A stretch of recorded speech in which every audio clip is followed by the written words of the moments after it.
تو جو شیطان سے جس طریقے سے اس کو اللہ تعالیٰ نے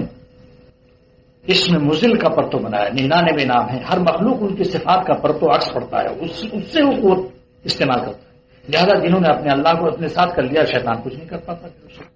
اور جنہوں نے براہ راست اس سے لڑائی شروع کر دی ہار گئے. لہذا یہ اللہ تعالیٰ بتانا چاہتے ہیں کہ دیکھو ہماری جس صفت کا جس پر ظہور ہو رہا ہے، اگر تم نے اس سے دوستی کی اور اس کی بات سنی تو وہ اصل میں وہ خود کچھ نہیں ہے، لیکن میرے فلاں اسم کا اس پر پرتو پڑ رہا، براہ راست مجھ سے مقابلہ ہے وہ. لہذا شیطان اور شیطان قسم کے جتنے لوگ مصنفین گزرے ہیں گمراہ طبقہ، یہ سب پر ان کا اسم مزل کا پرتو پڑتا ہے. تو میں نے وہ کٹلا کے جو مولوی صاحب تھے، وہ ندوے کے بڑے ذہین آدمی، میں نے ان سے کہا صاحب میرے قلب میں اللہ نے یہ مضمون ڈالا ہے کہ جتنی گمراہ طبقے ہیں جنہوں نے جمہور علماء حق کے خلاف راہیں قائم کی سپر ہائی وے کو چھوڑ کر، اس میں سمجھ لو کہ وہ اللہ تعالیٰ کی اس میں مزل کا پرتو ہیں. ان کی کتاب کا دیکھنا اللہ تعالیٰ کی اس مزل کا بنارس مقابلہ کرنا ہے. یا تو پھر اتنا علم ہو، اتنا زیادہ علم ہو کہ آدمی اس کا تردید کر کے اور مقابلہ کرے، اور اگر اتنا نہ ہو، پہلوان داؤں پیش نہ جانتا ہو، تو اس کو اکھاڑے میں نہیں جانا چاہیے، ورنہ چاروں خانے چت ہو جائے گا، جو رہا سا ایمان ہوگی ختم ہو جائے گا. تو جس طریقے سے اسم ہادی کی تجلی جن پر ظاہر ہوتی ہے اور وہ اولیاء اور انبیاء ہیں، ان کی صحبت میں جا کر اللہ تعالیٰ کی اسم ہادی کی صفات کا ظہور رہتا ہے، وہ مظہر ہیں اس صفت کے، صفت ہدایت کے.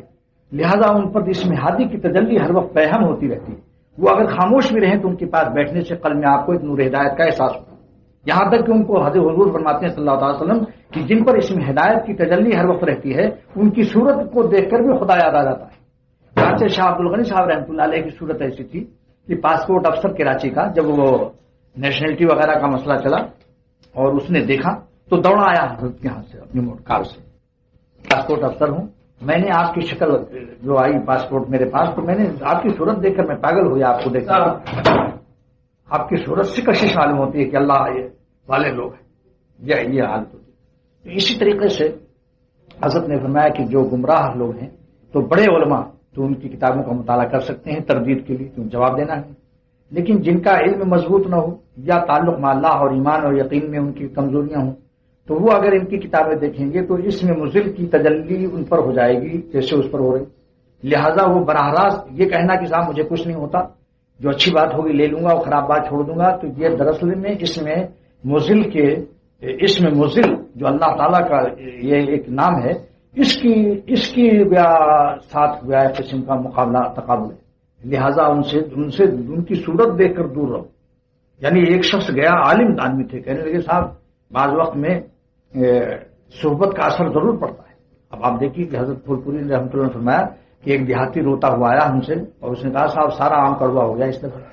فرمایا کیا ہوا؟ کہا بھائی ایک نیم کی شاخ لگ گئی، اس میں آم کی شاخ میں متصل ہو کر گزر گئی، اپنا کام کر گئی ہو، ساری کڑوا آم کڑوے ہو گئے. یہ تو انبیاء اللہ تعالیٰ نے بعض بزرگوں کو یہ جن پر اللہ تعالیٰ اس میں ہادی کی تجلی ظاہر فرماتے ہیں، ان کی مدد فرماتے ہیں کہ وہ بجائے خود متاثر ہونے کے ان پر مؤثر ہوتے ہیں، ان پر مؤثر ہوتے ہیں اور ان کی ہدایت کے ذریعہ بن جاتے ہیں، اور اللہ تعالیٰ بھی ان کے ساتھ خاص مدد ہوتی ہے ان لوگوں کی. لیکن عام لوگوں کے لیے میں نے ان سے کہا جو آپ جس کو دیکھو وہ سب پڑھتے رہتے ہو، اس کا اثر نہیں ہو سکتا ہے کہ تم آپ قبر میں جائیں اور اپنا جھولا خالی کر کے جائیں، بلکہ خالی ہی نہیں کچھ کنکر پتھر بھی بھر کے جائیں. یعنی خرافات جو اس کے ہیں اس کے وہ چیزیں لے کے جائیں گے، آپ میدان محشر میں پیش کریں گے. اللہ فرمائیں گے یہ کیا لائے تم میرے لیے، تمہارے اندر تو بڑے شکوک و شبہات لے کر آئے ہو. تو ایسی لوگوں کی نہ کتاب پڑھو نہ ان کی صحبت میں بیٹھو. جن پر اللہ تعالیٰ نے اس میں ہادی کی تجلی ظاہر کی ہے وہ ہیں اہل اللہ اور علماء حق، ان کی صحبت میں بیٹھو.